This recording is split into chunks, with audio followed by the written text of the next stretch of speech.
princípio do fim, o dia em que a maternidade virou sentença. O que acontece quando o momento mais puro na vida de uma mulher se torna o catalisador de sua completa destruição? Imagine Helena Bittencourt, deitada no silêncio impecável de um quarto de maternidade na maternidade Prumatre Paulista, em São Paulo. Ela segurava seus 2 recém-nascidos e acreditava que seu mundo estava completo. Ela tinha uma vida perfeita, um marido bilionário e agora uma família. Mas o homem que cruzou a porta não era o pai amoroso que ela esperava. Era um presságio de ruína, suas palavras mais frias do que a chuva de outono que caía lá fora. Ele não trazia presentes. Ele vinha com um ultimato, um pedido de divórcio e o nome de outra mulher em seus lábios. Esta é a história de como uma mãe de primeira viagem foi expulsa de sua casa apenas com seus bebês, e como a amante que ocupou seu lugar descobriu a devastadora verdade por trás da assinatura de um bilionário.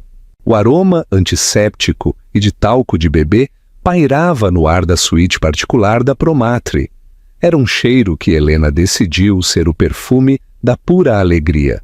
Em seus braços, envoltos em mantas combinando azul e rosa, jaziam Léo e Luísa, seus filhos gêmeos, com não mais do que 10 horas de nascidos. Cada pequena respiração que eles davam parecia se sincronizar com as batidas de seu próprio coração. Depois de anos de tentativas, de tristezas silenciosas e decepções clínicas, eles finalmente estavam ali. Seu mundo, antes uma tela extensa de ansiedades, havia se reduzido a este momento perfeito e tranquilo. Ela ajeitou o minúsculo gorro de Luísa, seus dedos traçando a delicada curva da orelha do bebê. Júlio chegaria a qualquer momento. Seu marido, Júlio Andrade, da Andrade Holdings, um homem cuja ambição havia esculpido um novo horizonte para o skyline da Avenida Paulista. Ele estava prestes a conhecer seu filho e sua filha. Ela imaginou seu rosto, a maneira como sua fachada corporativa protegida se derreteria ao segurá-los. Ele estivera distante ultimamente, estressado com uma nova aquisição no Rio de Janeiro. Ele disse, longas noites no escritório, telefonemas sussurrados. Mas isso, ela pensou, isso mudaria tudo. Os gêmeos seriam a cola, a âncora para trazer sua atenção errante de volta para casa. A porta se abriu com um som suave, e lá estava ele, impecável como sempre, em um terno Tom Ford sob medida que provavelmente custava mais do que a cama de hospital em que ela estava sentada. Mas seu rosto era uma máscara de granito frio. Não havia flores, nem balões, nem vestígio do pai extasiado que ela havia imaginado. Júlio! Ela disse, um sorriso florescendo em seu rosto cansado. Eles estão aqui. São perfeitos. Ele não se moveu em direção a ela. Permaneceu junto à porta com as mãos nos bolsos. Seu olhar passeava dos bebês para ela com um desinteresse inquietante. Precisamos conversar, Helena. A alegria no quarto azedou. Seu tom não era o de um novo pai. Era o tom que ele usava nas salas de reunião antes de uma aquisição hostil. O que houve? Algo deu errado com a aquisição? Ela perguntou em voz pequena. A aquisição foi concluída, ele disse com a voz plana. Ele deu um passo à frente, seus caros sapatos de couro silenciosos no chão de linóleo. Estou te deixando. As palavras ficaram suspensas no ar, tão estranhas e afiadas que pareceram golpes físicos. Helena piscou, certa de ter ouvido errado, de que o esgotamento e os analgésicos a estavam fazendo alucinar. O quê? Do que você está falando, Júlio? Olhe para eles. Este é o Léo e esta é a Luísa, nossa família. Ela tentou levantar um dos bebês para que ele os visse. Uma oferta desesperada. Ele mal olhou para eles. Eu entrei com o pedido de divórcio. Meu advogado, o Dr. Siqueira do Pinheiro Neto, entrará em contato com o seu. Eu estou vendo alguém, o nome dela é Isabela Paes Leme. Estou apaixonado por ela. Cada palavra era uma facada calculada e precisa. Isabela Paes Leme. O nome soava como perfume caro e segredos sussurrados. Helena sentiu o sangue sumir de seu rosto. O calor das mantas em seus braços era a única coisa que a impedia de desmoronar. Não, você não pode estar falando sério. Ela sussurrou, sua garganta se fechando. Júlio, eu acabei de dar à luz seus filhos. Nossos filhos. Um fato que complica as coisas, mas não as muda, ele disse, a voz desprovida de emoção. Fiz arranjos. O acordo será adequado, suficiente para você viver confortavelmente, contanto que não cause problemas. Lágrimas rolavam por seu rosto, quentes e silenciosas. Adequado? Eu sou sua esposa. Por 8 anos estive ao seu lado. Eu desisti da minha carreira de arquiteta para te apoiar quando a Andrade Holdings era apenas um esboço em nossa mesa de cozinha. Um sacrifício pelo qual você foi bem compensada, ele retrucou com a mandíbula tensa. Você vivia em uma cobertura nos jardins. Nunca te faltou nada. Eu queria você, ela gritou, sua voz quebrada, acordando Luísa, que começou a choramingar. Eu queria um marido, um parceiro, não um benfeitor. Ele pareceu irritado com o choro do bebê. Este não é o momento nem o lugar para histerias, Helena. Seja sensata. Meu relacionamento com Isabela é sério. Estamos avançando. A cobertura está sendo preparada para ela. Preciso que você tire suas coisas antes do fim de semana. A crueldade a deixou sem ar. Expulsa. Ela estava sendo expulsa de sua casa. A casa que ela tinha projetado e decorado meticulosamente enquanto ainda estava na cama do hospital, com seus filhos recém-nascidos. Para onde eu devo ir? Ela perguntou, a voz trêmula enquanto acalmava Luísa. Isso é algo que você terá que descobrir. Você é uma mulher engenhosa, ele disse, virando-se para sair. Ele parou na porta, de costas para ela. Um carro irá te levar do hospital amanhã. Não para a cobertura. Irá te levar para um hotel que reservei por 2 semanas. Depois disso, você se vira. As contas conjuntas foram congeladas. Uma nova conta será aberta com uma soma preliminar em seu nome. Não tente lutar contra isso, Helena. Minha equipe jurídica é a melhor do país. Você perderá e receberá muito menos. Ele não olhou para trás. Não perguntou por seus filhos. Simplesmente se foi, deixando um silêncio mais profundo e aterrorizante do que qualquer som que Helena já tinha ouvido. O aroma antisséptico não parecia mais alegre. Era estéril, frio e vazio. Ela olhou para os 2 rostos inocentes dormindo em seus braços, suas lágrimas caindo sobre suas pequenas mantas. Seu mundo perfeito não apenas havia rachado, havia sido dinamitado, e ela estava sozinha entre os escombros. A saída do hospital no dia seguinte foi um borrão surreal e humilhante. As enfermeiras que haviam ninaram os gêmeos agora a olhavam com uma mistura de pena e desconforto. O carro prometido estava lá, um discreto sedã preto, não o Bentley habitual de Júlio com motorista.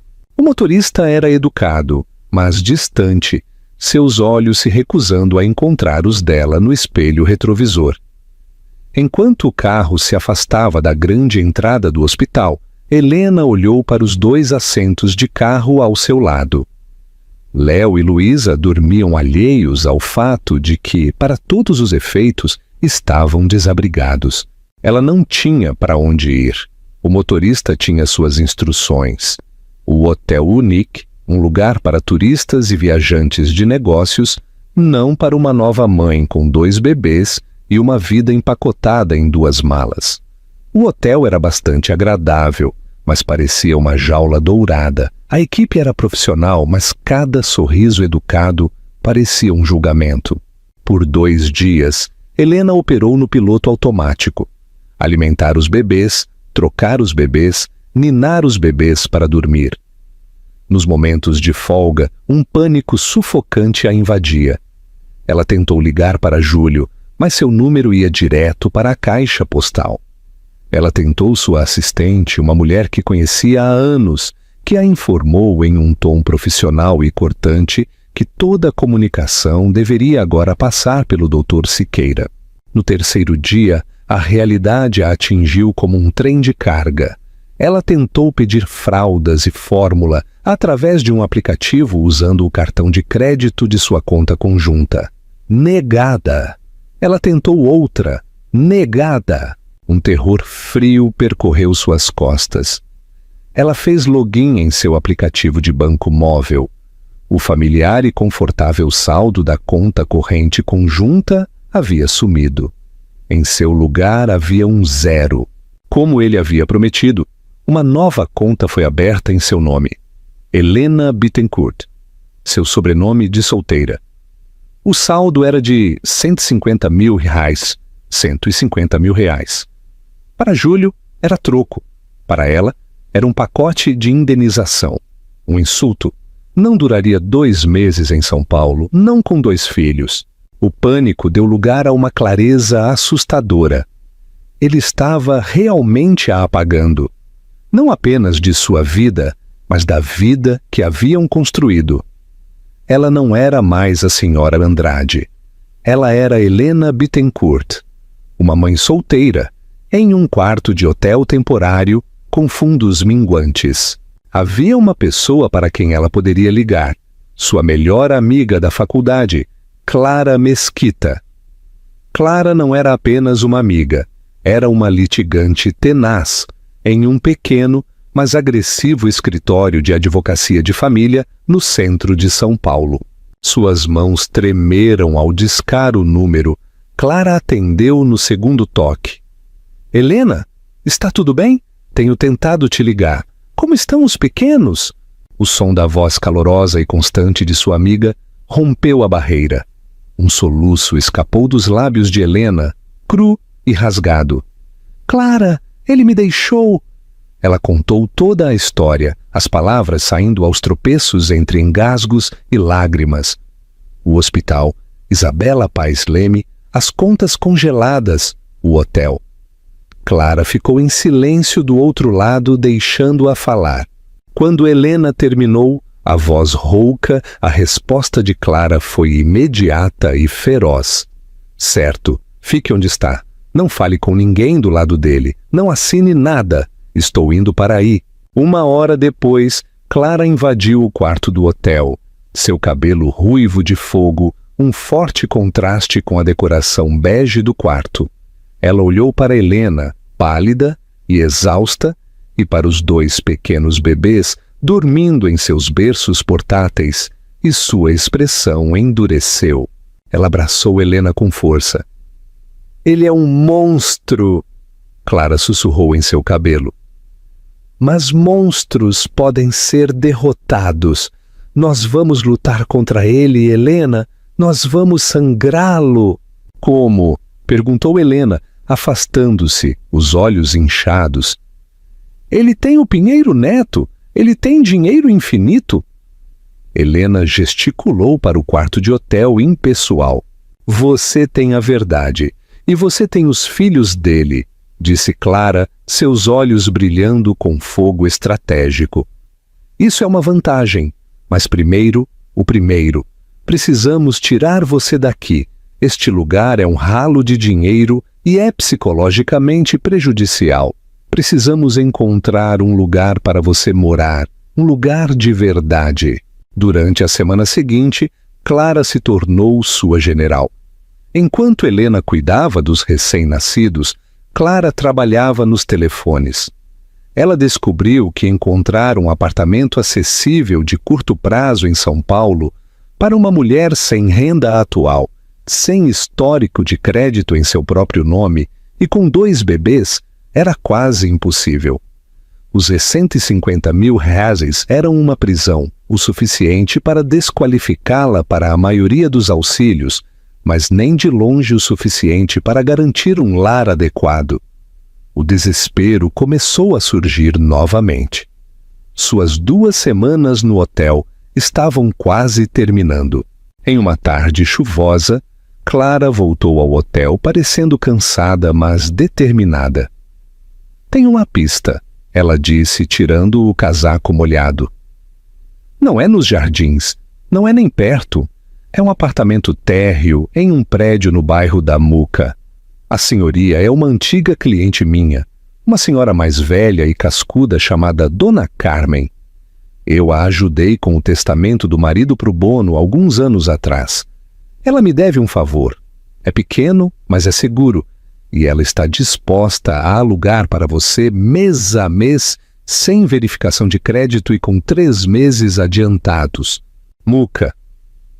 Parecia um país diferente, um mundo à parte dos condomínios fechados e porteiros de sua antiga vida, mas era um salva-vidas. "Eu aceito", disse Helena sem hesitar. A mudança foi tão sombria quanto o seu despejo. Elas pegaram um táxi, os assentos de carro dos gêmeos, 2 malas e uma caixa de suprimentos para bebês, lotando o porta-malas e o banco de trás. Enquanto o táxi cruzava a Avenida 23 de Maio, Helena olhou para o horizonte reluzente de São Paulo, a Torre Andrade Holdings, a mais alta de todas, um monumento ao homem que a havia descartado. O apartamento era exatamente como Clara o havia descrito. Pequeno. A sala de estar e a kitchenette eram um único cômodo, com um pequeno quarto e um banheiro ao lado. Os móveis eram antigos, mas limpos. As janelas davam para um pequeno jardim, ligeiramente descuidado. Estava a um mundo de distância dos janelões do chão ao teto, com vista para o Parque Ibirapuera. Mas quando Dona Carmen, uma mulher de rosto gentil, sulcado pelas linhas de uma longa vida, entregou-lhe as chaves, Helena sentiu algo que não sentia há semanas. Um vislumbre de autonomia. Este não era um lar que Júlio havia comprado. Era um lar que ela havia conseguido, por mais precariamente que fosse. Naquela noite, depois de colocar os bebês em seus berços de viagem no quarto, Helena sentou-se no sofá desconfortável, com a luz fraca da sala. Os sons da cidade eram diferentes ali. Não o zumbido distante do tráfego, mas o chocalhar do metrô. As risadas das pessoas na rua, o latido do cachorro de um vizinho. Era barulhento, cru e real. Ela olhou para suas mãos, não mais adornadas com o enorme diamante que Júlio lhe havia dado. Eram apenas mãos. Mãos que podiam trocar fraldas, segurar seus filhos e, esperava, reconstruir uma vida das cinzas. A queda havia sido brutal, mas ali, neste pequeno apartamento térreo na Muca, o chão parecia sólido sob seus pés pela primeira vez. Os primeiros meses na Muca foram um cadinho. A vida se tornou um ciclo implacável de alimentar, trocar e acalmar. Tudo dentro dos confins apertados do apartamento. O sono era um luxo esquecido, medido em incrementos de 45 minutos. O fantasma de sua vida passada era um visitante constante e indesejado. Às vezes, enquanto esquentava uma mamadeira às 3 da manhã, ela se refletia na janela escura da cozinha e não reconhecia a mulher que a olhava. O cabelo despenteado, as olheiras, vestindo uma camiseta manchada. Estava muito longe da serena senhora Andrade, que organizava galas beneficentes. No entanto, em meio à exaustão, algo estava se enraizando. Era um senso de propósito feroz e primário, centrado inteiramente em Léo e Luísa. Sua dependência indefesa lhe deu uma vontade de ferro. Cada balbucio, cada minúscula mão que se enrolava em seu dedo, era uma razão para seguir em frente. Dona Carmen se revelou uma bênção. A senhoria rude frequentemente aparecia em sua porta com uma travessa de sopa caseira ou uma oferta para cuidar dos gêmeos por 1 hora, para que Helena pudesse tomar um banho em paz. Ela nunca perguntou sobre o passado de Helena, mas seus olhos sábios e compassivos diziam que ela entendia o suficiente. Enquanto isso, a batalha legal com Júlio era uma tortura lenta e exaustiva. Clara era implacável, apresentando moções e exigindo divulgações financeiras. Os advogados de Júlio do Pinheiro Neto eram mestres da tática de protelação. Eles enviavam milhares de páginas de documentos censurados, afogando-as em papelada. Sua oferta de acordo inicial era um insulto, um pagamento único de 5 milhões de reais mais pensão alimentícia, que, embora aparentemente generoso, era uma miséria comparada ao patrimônio líquido estimado de Júlio de mais de 18 bilhões de reais. A oferta vinha com um acordo de confidencialidade tão restritivo que essencialmente a silenciaria para a vida. Nem pense nisso, Clara havia dito jogando os papéis sobre a pequena mesa da cozinha de Helena. Isso não é um acordo, é uma ameaça. Ele está tentando comprar seu silêncio e apagar sua responsabilidade parental o mais barato possível. Mas 5 milhões de reais? Helena olhou para a soma, que parecia impossivelmente grande de sua perspectiva atual. É o que ele gasta em relógios em 1 ano. Clara a interrompeu. Não, nós lutamos, mas para lutar precisamos de munição. E o mais importante, você precisa construir uma vida para si mesma fora dele. Os tribunais veem com bons olhos um pai que trabalha ativamente para se sustentar. As palavras de Clara acenderam algo em Helena. Por 8 anos, sua identidade havia sido a esposa de Júlio Andrade. Antes disso, ela havia sido Helena Bittencourt, uma graduada de destaque da Faculdade de Arquitetura e Urbanismo da USP, FAU-USP. Uma associada em uma prestigiada empresa, com um futuro brilhante. Ela havia deixado tudo quando a startup de Júlio começou a consumir todo o seu tempo, convencendo-a de que seu apoio em casa e em seus eventos corporativos era mais valioso. Uma noite depois que os gêmeos finalmente dormiram, ela tirou seu antigo portfólio de uma caixa empoeirada debaixo da cama. As páginas estavam cheias de designs elegantes, plantas inovadoras e projetos ambiciosos. Um fogo que ela pensara estar extinto há muito tempo piscou e ganhou vida. Ela não podia conseguir um emprego em tempo integral, não com os gêmeos, mas ela podia trabalhar dali. Usou parte de seus fundos minguantes para comprar um laptop de alto desempenho usado. Reativou suas licenças profissionais. Ela começou devagar, visitando websites de freelancers, licitando projetos menores, projetando uma reforma de cozinha para uma família em Salvador, elaborando planos de deck para um empreiteiro no Paraná. Ela estava tentando provar a si mesma que ainda podia criar, ainda podia construir. Seu primeiro cheque, um depósito direto de R$3.000, a fez chorar. Era o primeiro dinheiro que ela ganhava por si mesma em quase uma década. Ela abraçou seus bebês adormecidos naquela noite, sussurrando-lhes: "Mamãe vai construir uma casa para nós um dia, um lar de verdade." Lentamente, ela começou a encontrar um ritmo. O trabalho se concentrava nas preciosas horas em que os bebês dormiam. Seu pequeno apartamento se tornou seu escritório. Plantas de arquitetura dividiam espaço com mamadeiras na mesa da cozinha. O zumbido de seu laptop se tornou um som familiar ao lado da máquina de ruído branco no quarto. Ela construiu uma pequena, mas constante, lista de clientes remotos. Sua confiança, há tanto tempo adormecida, começou a retornar. Ela não era mais apenas uma vítima. Era uma arquiteta, uma mãe, uma sobrevivente. Ela até começou a encontrar beleza em sua nova vida. Os passeios de fim de semana no Parque Vila Lobos, empurrando o carrinho duplo sob a sombra das árvores. O bom dia amável do dono da padaria portuguesa local. A simples e profunda alegria de ver o primeiro sorriso real de Léo ou ouvir a primeira risada de Luísa.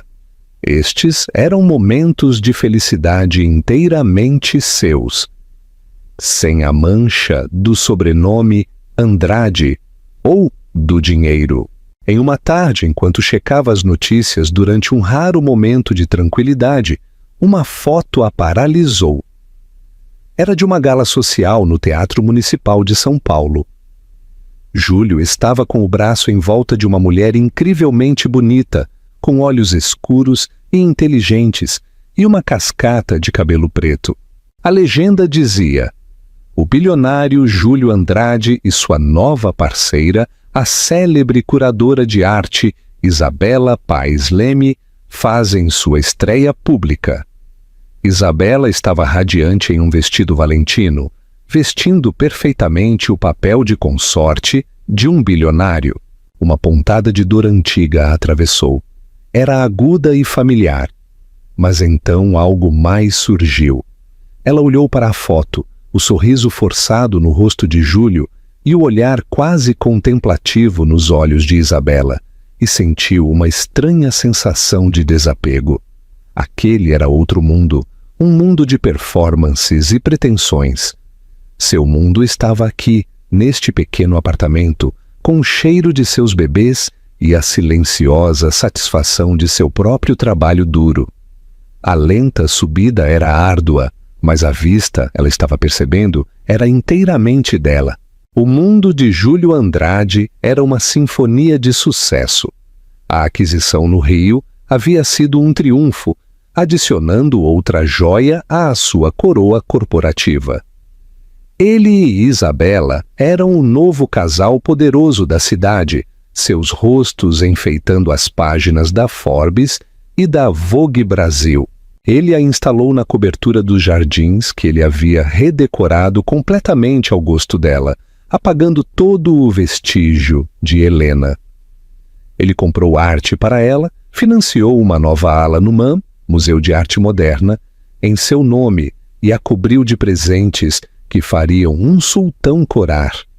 Um raro relógio Patek Philippe, um Aston Martin clássico, uma apresentação privada da nova coleção de alta costura em Paris.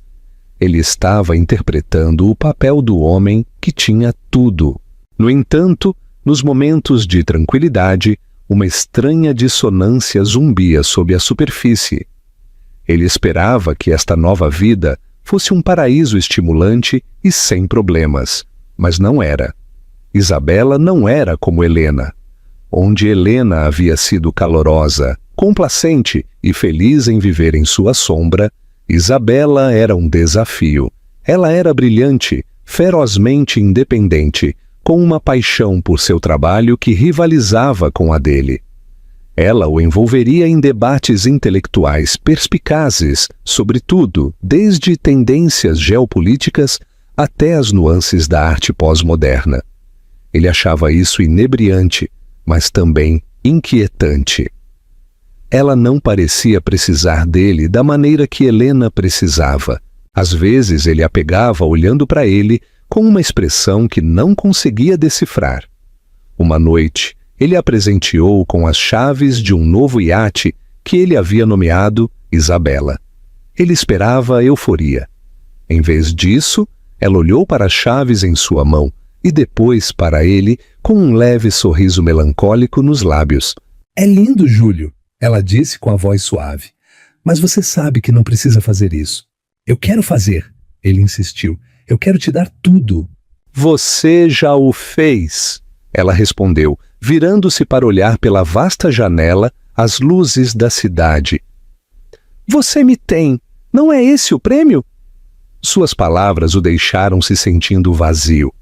Ele estava usando dinheiro e poder, as únicas linguagens em que ele era verdadeiramente fluente, para expressar seu afeto. Mas ele tinha a crescente suspeita de que Isabela Era fluente em um idioma que ele não conseguia falar. Seu braço direito e a única pessoa que ele considerava um amigo, Marcos Vieira, o diretor de operações da Andrade Holdings, viu as rachaduras se formando. Marcos era um homem quieto e observador que estava com Júlio desde o início. "O divórcio está se complicando, Júlio", Marcos disse em uma tarde no escritório austero e minimalista de Júlio. Sua advogada, essa Clara Mesquita, é um tubarão. Ela está exigindo uma auditoria forense completa das holdings nas Ilhas Cayman. Deixe o Siqueira lidar com isso. Protelar. Enterre-os em papelada, Júlio disse desdenhosamente enquanto revisava relatórios de mercado em seu tablet. Marcos hesitou. Então ele insistiu. "E a imagem não é boa. Chutar sua esposa para fora logo após ela dar à luz seus filhos está deixando alguns membros do conselho nervosos. Aqueles com família." A cabeça de Júlio se ergueu, seus olhos faiscando de raiva. "Minha vida pessoal é minha e eu estou sustentando eles. Eu enviei uma oferta perfeitamente razoável. Uma oferta que para você era um erro de arredondamento. E você sabe disso." Marcos disse calmamente. "Olha, eu não te julgo por se apaixonar por Isabela. Ela é uma mulher extraordinária, mas a maneira como você lidou com a Helena foi cruel e vai te custar mais a longo prazo do que um acordo generoso teria custado." "É uma questão de princípio", Júlio rosnou. "Helena acha que tem direito à metade do que eu construí. Ela estava com você quando você estava construindo." Marcos o lembrou suavemente. "Lembra quando estávamos tentando conseguir aquela primeira rodada de financiamento? Foi ela quem redesenhou a apresentação. Fez parecer 100 vezes mais profissional. Ela organizou aqueles jantares para investidores no seu pequeno apartamento. Ela foi parte disso." Júlio agitou a mão dispensando a memória. "Isso foi há muito tempo. As pessoas mudam. Agora, se me dá licença, tenho uma reserva no DOM. Isabela queria ir."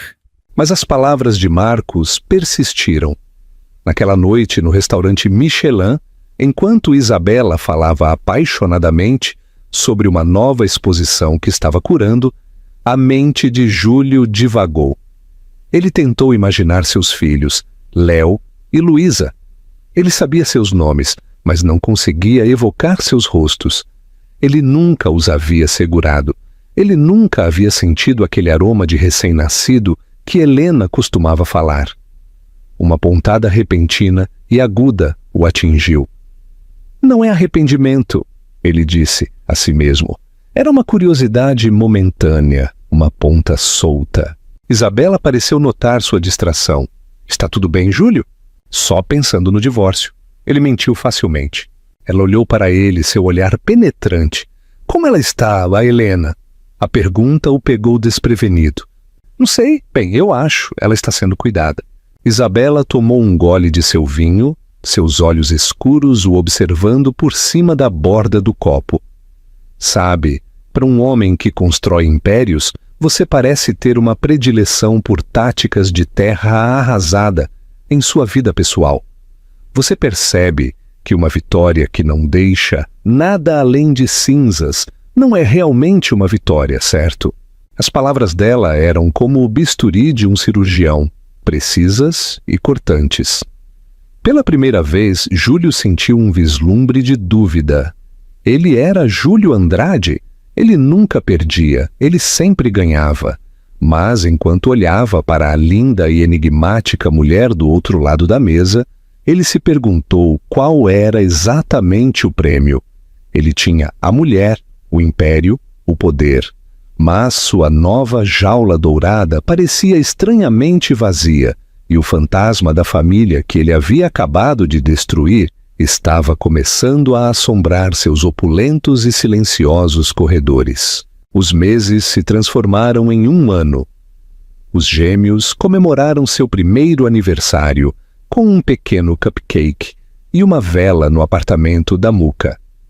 Léo andava, um pequeno explorador determinado, enquanto Luísa se contentava em sentar e observar, seus olhos inteligentes absorvendo tudo. O negócio de freelancer de Helena havia crescido além de seus sonhos mais loucos. Pelo boca a boca, ela havia conseguido um grande contrato para redesenhar um hotel boutique no bairro da Vila Madalena. O trabalho era exigente, mas era dela. Ela contratou uma babá em tempo parcial, uma gentil estudante universitária, o que lhe permitiu ter horas concentradas em seu trabalho.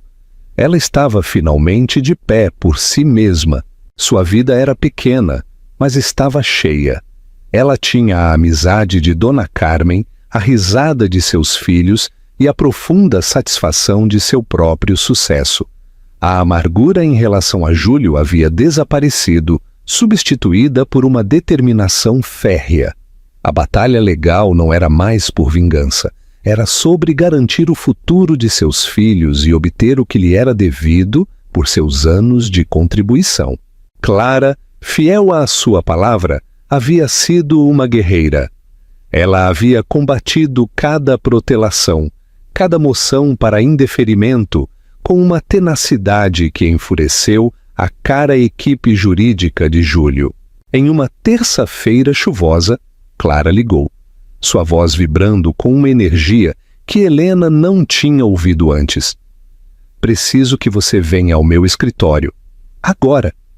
E preciso que você traga a caixa grande de armazenamento, aquela com todos os papéis antigos dos primeiros dias do seu casamento, a que está no quartinho de despejo da Dona Carmen. Clara, aquela coisa é enorme.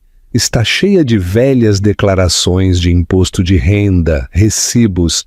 Traga, Helena. Tudo eu tenho num pressentimento. Algumas horas depois, Helena estava no escritório desordenado de Clara, no centro.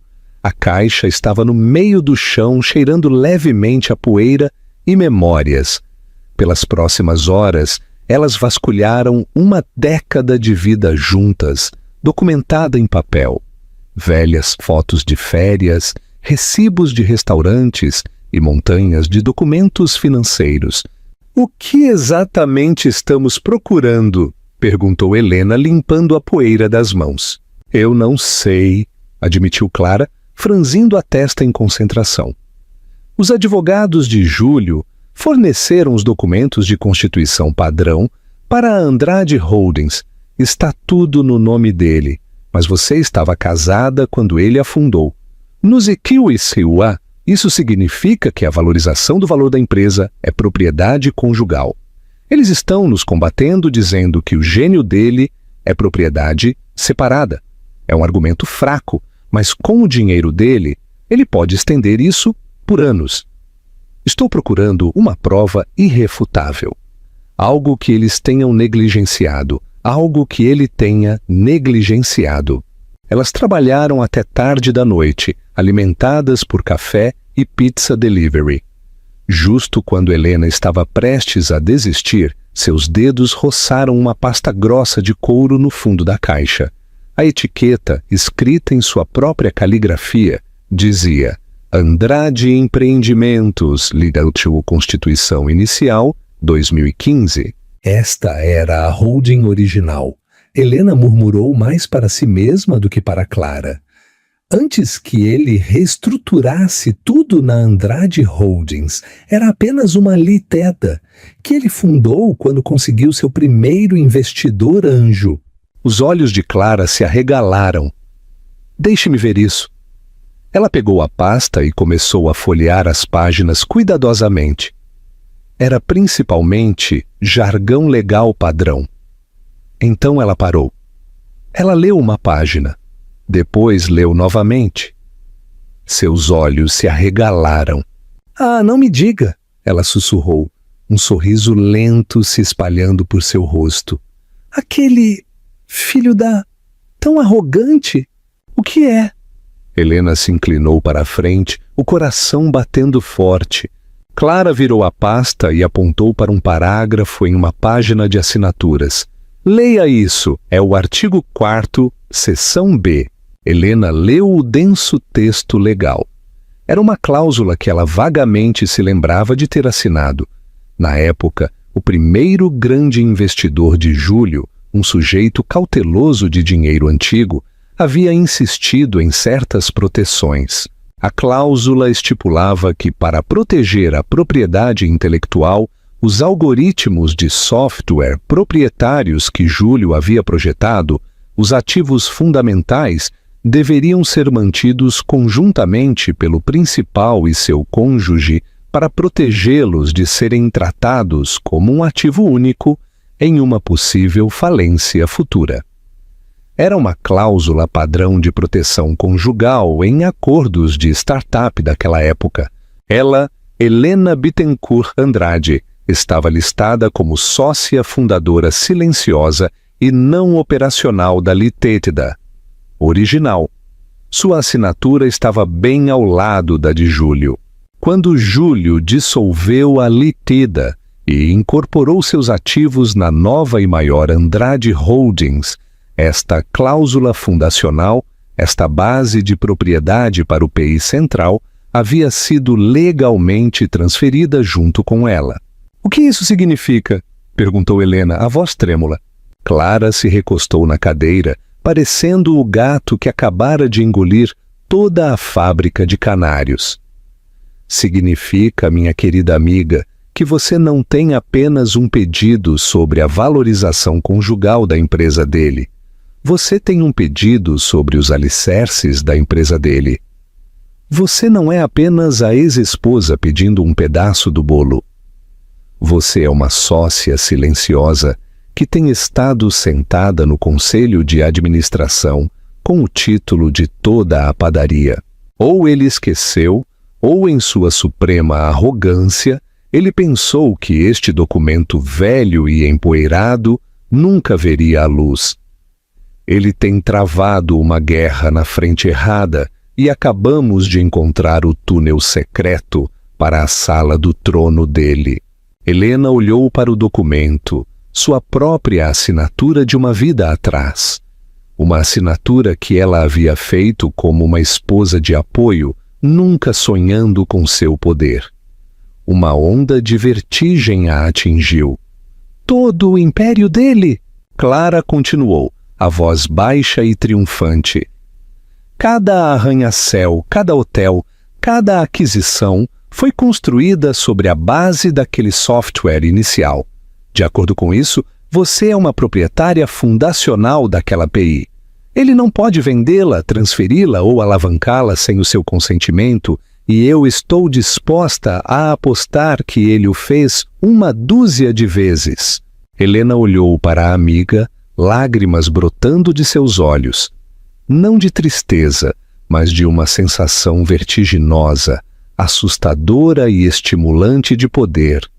O chão sob os pés de Júlio Andrade acabava de se tornar areia movediça. E ele não fazia ideia. Júlio estava ficando impaciente. O divórcio prolongado era um mosquito zumbindo em volta de sua cabeça. Um incômodo constante. Mais do que isso, era uma fonte de tensão com Isabela. Ela nunca mencionava diretamente, mas ele podia ver em seus olhos. Ela via a batalha legal em curso como um assunto vulgar e indigno. Ela queria que terminasse. Ele queria provar a ela e ao mundo que seu futuro era com ela, completa e irrevogavelmente. Ele decidiu fazer um gesto, um grande gesto, um tão monumental, tão sem precedentes, que silenciaria todos os sussurros e provaria a magnitude de sua devoção. Também, não por coincidência, moveria uma parte significativa de seus ativos para o nome dela, protegendo-os dos olhos indiscretos da equipe jurídica de Helena. Era, em sua mente, uma solução brilhantemente elegante.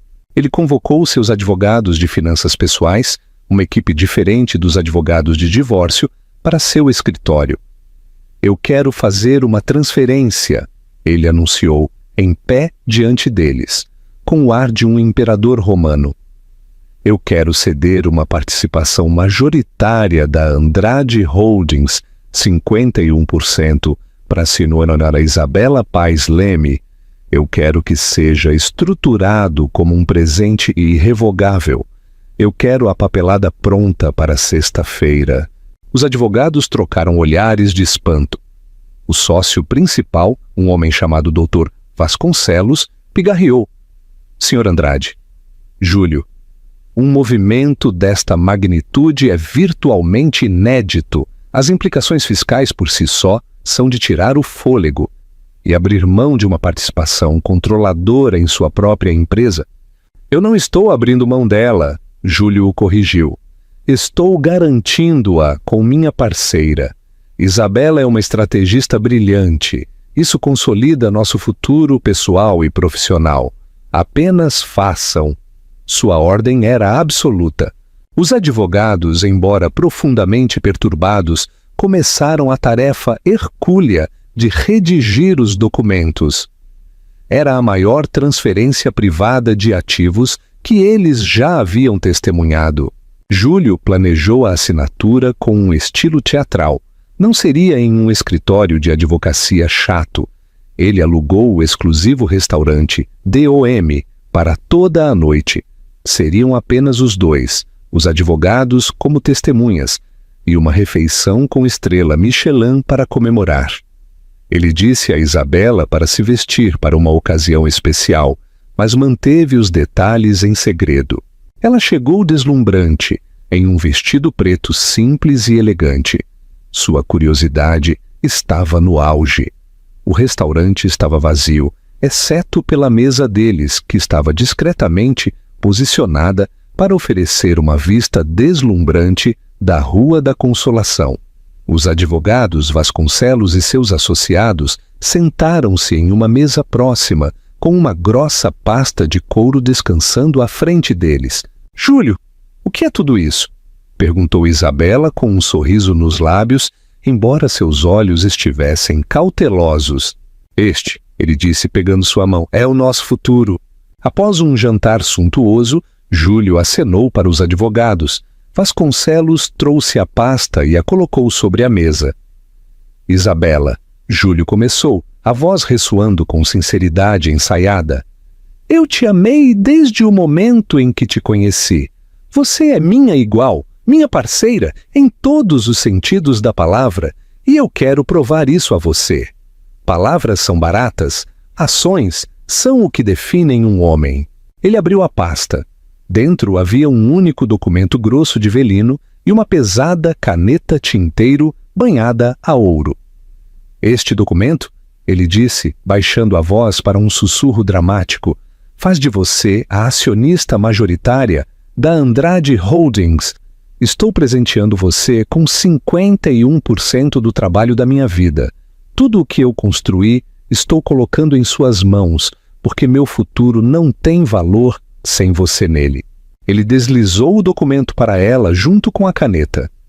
Ele se recostou, um sorriso triunfante em seu rosto, pronto para receber suas lágrimas de alegria, suas declarações de amor eterno. Este era o cheque-mate final, um gesto de amor tão poderoso que se tornaria lenda em seu círculo social e uma manobra estratégica que neutralizaria as reivindicações legais de Helena. Isabela ficou olhando para o documento. Seu rosto empalideceu. Ela leu o primeiro parágrafo, seus olhos percorrendo a linguagem legal que transferia bilhões de reais em ativos para o nome dela. Sua mão, apoiada na mesa, começou a tremer. O sorriso de Júlio vacilou levemente. Esta não era a reação que ele esperava. Isabela?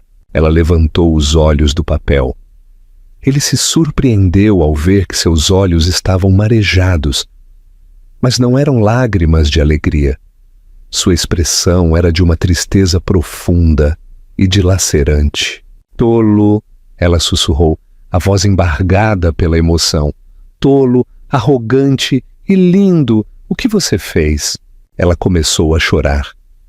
Não as lágrimas delicadas e felizes que ele havia imaginado, mas soluços profundos e de partir o coração. Ela empurrou o documento para longe dela como se fosse veneno. Júlio estava atordoado e em silêncio. Os advogados observavam consternados. Este grande gesto, sua obra-prima, estava implodindo. Eu não entendo, ele gaguejou. Isso é para você, para nós. Não, ela choramingou balançando a cabeça. Isto não é para nós, isto é para você. Isto é outra aquisição, outra transação. Você acha que este pedaço de papel é amor? Você acha que pode comprar meu coração da mesma forma que compra um arranha-céu? Antes que Júlio pudesse processar suas palavras, o telefone do Dr. Vasconcelos vibrou com urgência. Ele olhou para a tela. Seu rosto ficou pálido. Ele se desculpou e se afastou alguns metros, falando em voz baixa e frenética. Um momento depois, ele voltou para a mesa, sua compostura profissional completamente desaparecida. Júlio, ele disse, a voz tensa de pânico. Era o Siqueira do Pinheiro Neto. Eles acabaram de receber um pacote de correio prioritário da advogada, de Helena Bittencourt. É uma ordem de emergência? Uma ordem judicial? Sob qual fundamento? Júlio cuspiu, sua frustração à flor da pele. Vasconcelos engoliu em seco. Sob o argumento de que o senhor está tentando uma transferência fraudulenta de ativos corporativos fundamentais, copropriedade de uma sócia silenciosa. Ele olhou para Júlio, os olhos arregalados de descrença. Uma sócia silenciosa chamada Helena Bittencourt Andrade. O mundo pareceu se inclinar em seu eixo. Por um momento, Júlio não conseguiu processar as palavras. Sócia silenciosa? Helena? Era impossível. Uma alucinação. Isso é absurdo, ele zombou, tentando recuperar o controle. Ela não tem tal posição. Meus advogados examinaram tudo quando a empresa foi formada. Aparentemente, não os documentos da Litdabius original, retrucou Vasconcelos, a voz tingida de pânico e acusação. A que a corporação incorporou. Eles têm os artigos de constituição originais com a assinatura dela, nomeando-a sócia fundadora silenciosa com uma participação na propriedade intelectual central. A memória atingiu Júlio como um golpe físico, uma pasta empoeirada, um investidor cauteloso, uma assinatura que ele havia insistido que Helena fornecesse em uma terça-feira chuvosa, há uma década, chamando-a de formalidade sem importância. Uma formalidade que ele havia esquecido completa e absolutamente. Em sua pressa para construir seu império, para reestruturar e expandir, ele havia negligenciado a única pedra sobre a qual todo o edifício foi construído. Ele olhou para o documento na mesa, a transferência de 51% de sua empresa para Isabela.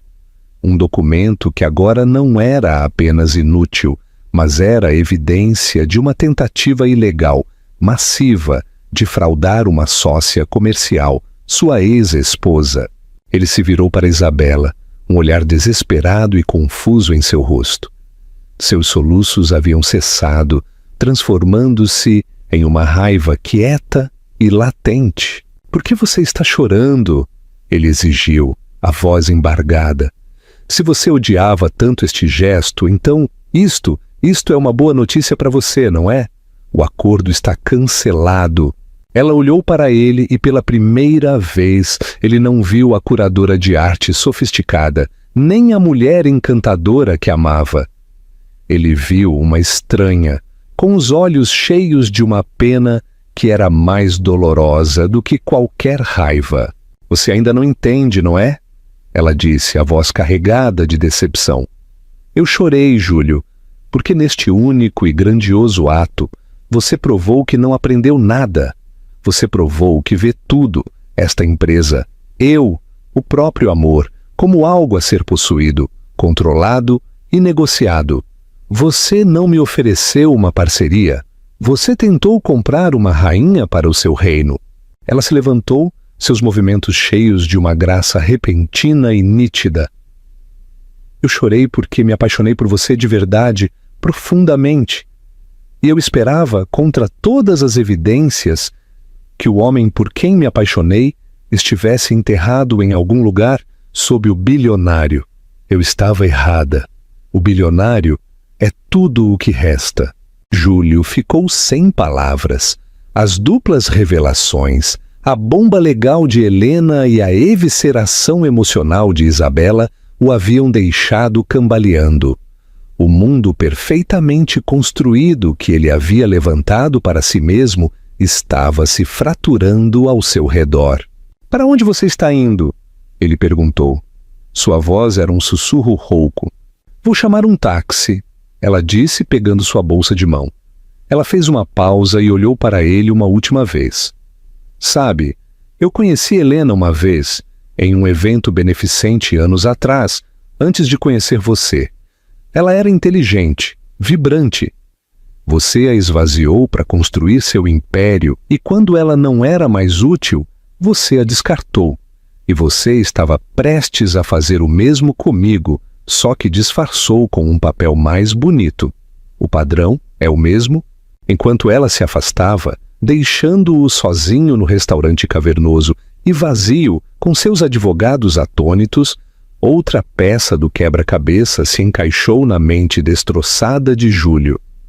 Marcos Vieira, seu amigo quieto e observador, o que o havia avisado, o que sempre parecia ter um respeito estranhamente protetor, quase familiar, por Isabela. "Vieira!" Júlio pronunciou, o nome com gosto de cinzas. "Marcos Vieira, o que ele é para você?" Isabela parou na porta de costas para ele. "O nome completo dele é Marcos Paes Vieira. Ele é meu irmão mais velho." O golpe final. Atingiu. Era uma conspiração, um jogo de longo prazo lindamente orquestrado. Marcos, seu colega mais confiável, tinha visto a podridão nele, o narcisismo autodestrutivo. E ele havia trazido sua irmã, a única pessoa cuja inteligência e integridade Júlio poderia realmente respeitar para tentar salvá-lo de si mesmo. Ou talvez apenas para testemunhar sua inevitável autoimolação. As lágrimas de Isabela não eram apenas pelo fracasso de seu amor. Eram pelo fracasso de sua missão. Júlio não havia sido salvo. Ele havia, com sua própria caneta de ouro, assinado sua própria sentença de morte. Ele afundou em sua cadeira, o peso de sua ruína pressionando-o. As luzes da cidade lá fora piscaram, alheias ao fato de que o rei daquele horizonte acabara de ser destronado. O desfecho foi rápido e brutal. A ordem judicial de emergência congelou todos os ativos importantes de Júlio.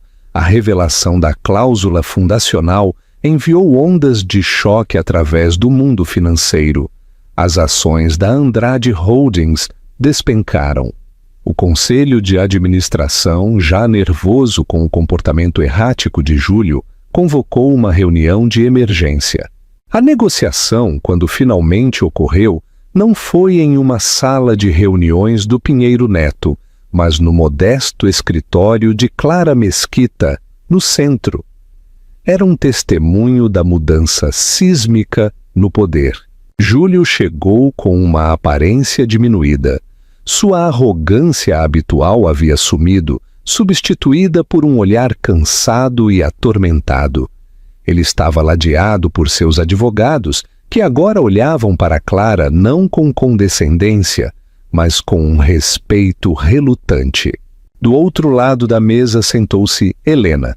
Ela estava serena, calma e impecavelmente vestida, em um terno profissional e elegante. Ao lado dela, Clara observava tudo com o olhar aguçado de um falcão. Não havia Isabela, não havia Marcos. Eles haviam feito sua jogada e agora se desvaneceram no fundo, deixando as partes originais acertarem as contas. O advogado principal de Júlio começou com uma tentativa de contestar a validade da cláusula. Clara o interrompeu instantaneamente. "Não perca nosso tempo, Dr. Siqueira. ela disse, deslizando um documento sobre a mesa. Esta é uma declaração juramentada assinada do investidor anjo que insistiu na cláusula confirmando sua intenção. Também temos contadores forenses que rastrearam a linhagem direta da PI da Liteda até seu status atual. Seu cliente cometeu fraude deliberada e comprovável contra uma sócia fundadora. Discutiremos isso em um tribunal aberto ou discutiremos um número? A ameaça de um litígio público, de ter sua roupa suja e práticas comerciais fraudulentas expostas ao mundo foi o prego final no caixão. Os ombros de Júlio afundaram em derrota. O que você quer, Helena? Ele perguntou, a voz rouca. Era a primeira vez que ele falava diretamente com ela. Helena olhou para o homem que havia sido todo o seu mundo, o pai de seus filhos, e não sentiu nada. A raiva havia sumido. A dor era um eco distante. Havia apenas uma força tranquila. Eu quero o que é justo, ela disse, a voz clara e firme. Eu quero que meus filhos estejam seguros para o resto de suas vidas, e eu quero o que me é devido pela minha contribuição para o que você construiu, uma contribuição que você tentou apagar. Clara expôs seus termos. Não eram punitivos, eram precisos. Uma participação de 25% na Andrade Holdings, a ser colocada em um fundo fiduciário inquebrável, administrado por um terceiro neutro. Os únicos beneficiários seriam Léo e Luísa Andrade. Deste fundo seriam pagos todos os seus gastos de vida, médicos e educacionais, incluindo estudos de pós-graduação.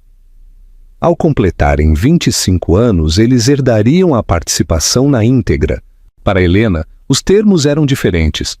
Ela não queria a empresa dele, ela queria a dela. Ela exigiu um acordo em dinheiro único de 1,2 bilhão reais, 1 bilhão e 200 milhões de reais. Não como pensão alimentícia, mas como uma compra de sua participação fundacional na PI. Ela também queria a cobertura dos jardins, não para morar, mas para vender, e a escritura de um terreno não urbanizado que ele possuía no interior, uma bela parcela com vista para a Serra da Mantiqueira, que ela sempre amou. Os advogados de Júlio engasgaram com o número. Júlio simplesmente assentiu. Um homem vazio. Ele sabia que não tinha escolha. Ele estava com tanto medo de dar a Helena um pedaço do bolo que acabou entregando a ela toda a padaria. E agora ela estava vendendo-a de volta para ele, com um prêmio. Ele assinou os papéis. O traço da caneta pareceu infinitamente mais pesado do que o que ele havia tentado usar para ceder sua empresa a Isabela. Foi um ato de ego. Este foi um ato de rendição. Enquanto saía, ele parou na porta e olhou para Helena. Os meninos estão bem? Eles estão maravilhosos. Helena respondeu, sua expressão indecifrável. Eles estão felizes e saudáveis. Ele assentiu. Um vislumbre de algo. Arrependimento. Perda. Um fantasma do homem que ele poderia ter sido cruzou seus olhos. E então ele se foi. 6 meses depois, o horizonte do interior paulista estava banhado pelo brilho quente de um pôr-do-sol de outono. Em uma extensa parcela de terra com vista para a serra, uma nova casa estava sendo construída. Era uma peça impressionante de arquitetura moderna. Toda linhas limpas, vidro e madeira natural. Projetada para se integrar perfeitamente à paisagem. Helena Bittencourt, o cabelo preso, uma mancha de terra na bochecha, estava sobre um conjunto de plantas, discutindo uma mudança com seu mestre de obras. Este foi o primeiro projeto de sua nova empresa, Bittencourt Arquitetura e Design, uma empresa que ela fundou com o capital de seu acordo. A uma curta distância, Uma babá observava dois pequenos, um menino e uma menina, se perseguindo pelo gramado, suas risadas ecoando no ar fresco. Léo e Luísa. Helena levantou os olhos das plantas, um sorriso genuíno e tranquilo em seu rosto. Ela havia construído isto. Não apenas a casa, mas a vida, a liberdade, a paz. Ela não era mais a esposa descartada de Júlio Andrade, nem uma mãe solteira lutando. Ela era Helena Bittencourt, uma mãe, uma arquiteta, a dona de seu próprio destino. Ela havia sido expulsa sem nada, mas ao perder uma jaula dourada, ela havia ganhado o mundo inteiro. Seu trono não era de dinheiro, nem de poder, mas um que ela havia construído sozinha com suas próprias mãos, sobre uma base de resiliência, amor e força inabalável. A história de Helena Bittencourt é um lembrete poderoso de que nossos momentos mais baixos não precisam nos definir. É um testemunho da incrível força que pode ser encontrada diante da traição e da resiliência silenciosa do amor de uma mãe. Ela foi despojada de seu sobrenome, sua casa e sua segurança, mas nunca perdeu sua integridade ou seu espírito. No final, não foi um homem ou o dinheiro dele que a salvou. Foi seu próprio talento, sua própria força esquecida e a amizade que a apoiou quando o mundo lhe deu as costas. Sua jornada, de uma cobertura de luxo nos jardins, para um humilde térreo na Muca e, finalmente, para um lar de seu próprio projeto, nos ensina que a verdadeira riqueza não se mede em bilhões, mas em autoestima e independência.